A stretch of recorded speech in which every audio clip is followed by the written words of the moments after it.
On February 22, 2026, smoke filled the skies over western Mexico. Highways were blocked, vehicles were burning, gunfire echoed across multiple states. By nightfall, the Mexican government confirmed what many thought impossible.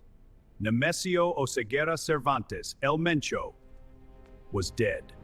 Killed during a military operation in Jalisco. This is the full story.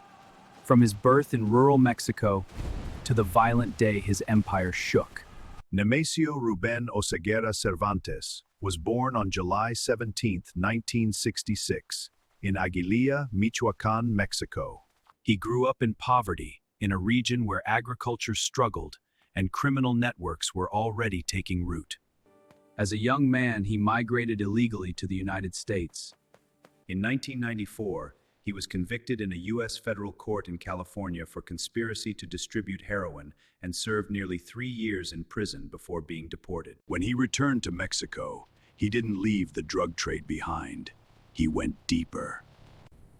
Back in Mexico, Oseguera worked with Ignacio Nacho Coronel, a senior leader within the Sinaloa cartel.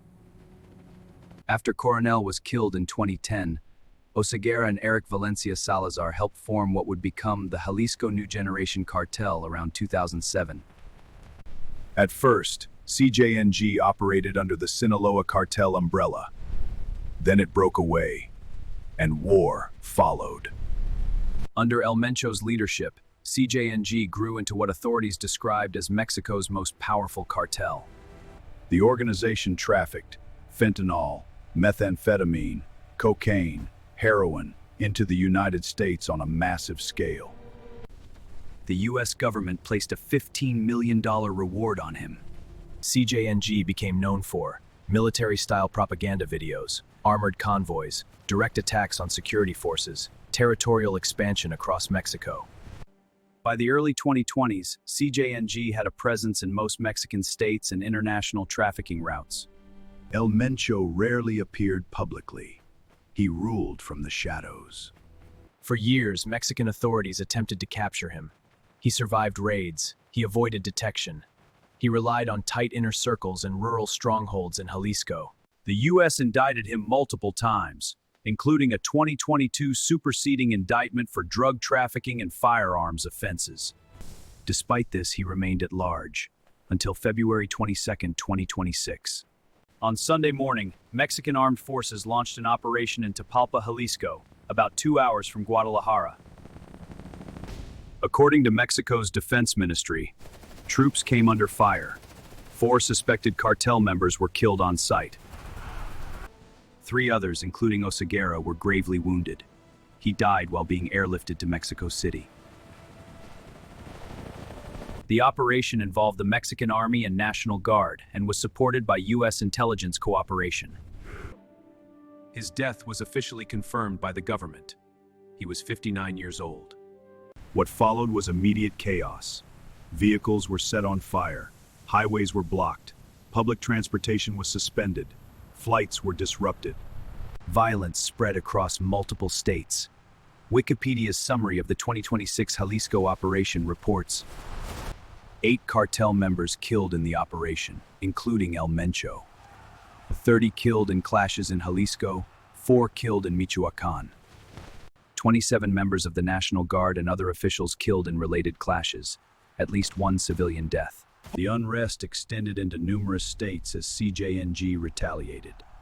Guadalajara, normally vibrant, went silent. Mexico's President Claudia Sheinbaum urged citizens to remain calm and confirmed federal coordination across states. This marked the most significant cartel blow in over a decade.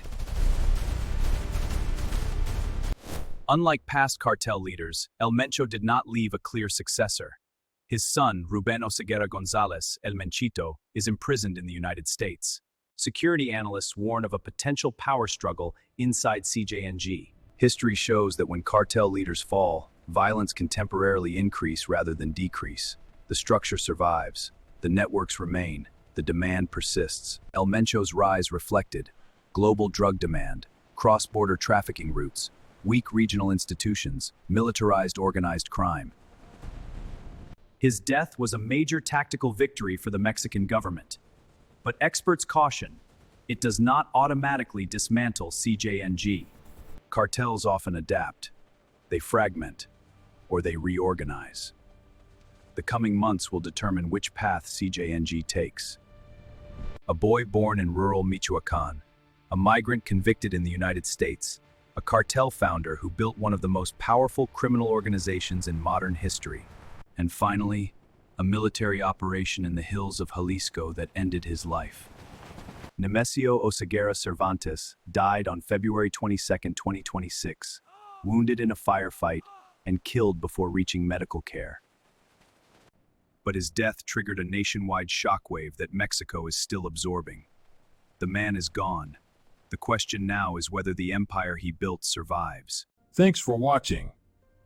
If you enjoyed this video, please like this video and subscribe to this channel for more videos like this.